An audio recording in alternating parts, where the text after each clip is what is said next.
तर नमस्कार दादा. नमस्कार. आपलं स्वागत आहे माझ्या युट्यूब चॅनलमध्ये. तर आज आपण आलो भैरवनाथ केसरी किंजळ या ठिकाणी. भोर तालुक्यातील भव्य दिव्य असं मैदान आहे. एक आदत एक दुसा. तर दादा आपण आज कोणाला घेऊन आलाय? आमचा हा खोंड आहे, आदत 17 महिन्याचा.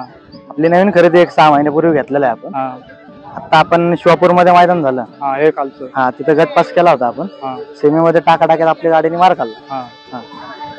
एकंदरीत काय सांगाल आजच्या मैदानाबद्दल? काय सांगाल? इथलं म्हणजे मैदान आता मैदान आहे बऱ्यापैकी चांगले, पण मैदानाचं नियोजन अजून थोडं बरोबर नाही.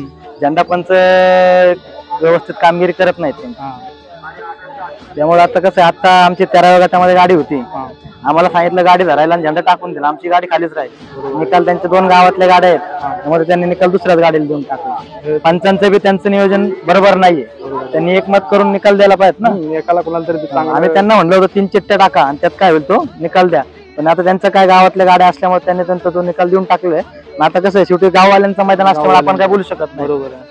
त्यामुळे आपण काय जास्त येतं काय वादावाद केलं हे चुकीचं आहे. गावातलं मैदान असलं कुठलं पण मैदान बरोबर आहे. यासाठीच अखिल भारतीय बैलगाडा संघटना आता कसं आहे, संघटनेचे इथं कोण नाही, कारण मैदान छोटं असल्यामुळे नाही तर संघटनेचे कोण कार्यरत नाही.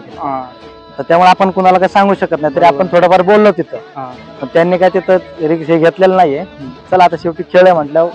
तुमचा छंद बैलगाडा क्षेत्राचा छंद हा कधीपासून आहे तुम्हाला? आता कम से कम मला या क्षेत्रात 13-14 वर्ष झालेले. म्हणजे लहानपणापासून म्हणजे वाडवडिलांपासून? हो, आमचा पहिल्यापासून हा छंद आहे. पहिला बैल होता आपला एक नंद्या म्हणून बैल होता, खेळशापूरकरांचा नंद्या म्हणून आपली गाडी पळायची. तर त्यानंतर आपण वासरू घेतलेले. वासरात तुम्ही म्हणजे काय बघून? म्हणजे वासरू एकदम जातीवंत आहे, धनगरी खिलार मध्ये वासरू आहे आणि वासराचा पळ एकदम स्पीड आहे. वासरू खाली वरपर्यंत टाप मध्ये पळत आपलं वासरू. आपण त्या हिशोबाने घेतलेलं आहे वासरू. आता या मैदानात कोणाबरोबर पळाला? त्या मैदानात आपण सातारा मधला खिंडी मधला बैल टाकला होता सुलतान म्हणून, त्या बैलावर पळला आपण. एकंदरीत तुमचा अनुभव काय सांगाल या बैलगाडी क्षेत्रात?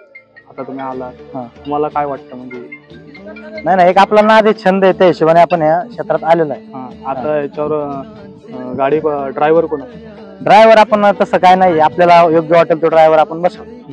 असं काय नाही एक फिक्स आहे, असं काय नाही. योग्य वाटेल ते आपण ड्रायव्हर. सांगायचा उद्देश एक आहे, बैलगाडी क्षेत्रात अनेक तरुण पुढे येत आहेत आणि त्यांच्या कार्याला सलाम केला पाहिजे. खरोखर चांगल्या पद्धतीने गाड्या पळवतात. जरी हार आली तरी पचवण्याची ताकद त्यांच्यात आहे. संयमाने लढलं पाहिजे. ते म्हणणं बरोबर आहे तुमचं, पण जर मैदानामध्ये आपण आज 15,000 रुपये देऊन बैल बोलावलेला आहे, पण चुकीचं जर असं तुमचं झेंडा पंच करत असेल खाली थांबून, तर मग ते 15,000 आणि ते वासराचा खर्च करण्याचा उपयोग काय? त्यामुळे काय होईल माहितीये का, मैदान भरवणारे पैसे कमवतील आणि आमची सामान्य बैलगाडी मालक याच्यात ते खालीच राहणार. मंडळ हे चुकीचं आहे की तुमच्या गावात मैदान असलं की तुम्ही झेंडा पंच तुमचा व्यवस्थित केलं पाहिजे, नियोजन व्यवस्थित केलं पाहिजे. आधी कसं आहे, त्यांनी सगळं गाडा मालक असतात त्यांच्यावर अन्याय नाही झाला पाहिजे. आता कसं झालं, एवढा आपण खर्चातून बैल बोलवला होता, पण आता त्यांच्या हलगर्जीपणामुळे आपले अन्याय झाला. आपलं तोंड खाली घालून गा आम्हाला घरी जावं लागलं, पलीकडे काय करणार. बरोबर, चुकीचं आहे. तर दादा तुम्हाला पुढील याच्यासाठी शुभेच्छा. आपल्याला जी मुलाखत दिली त्याबद्दल धन्यवाद.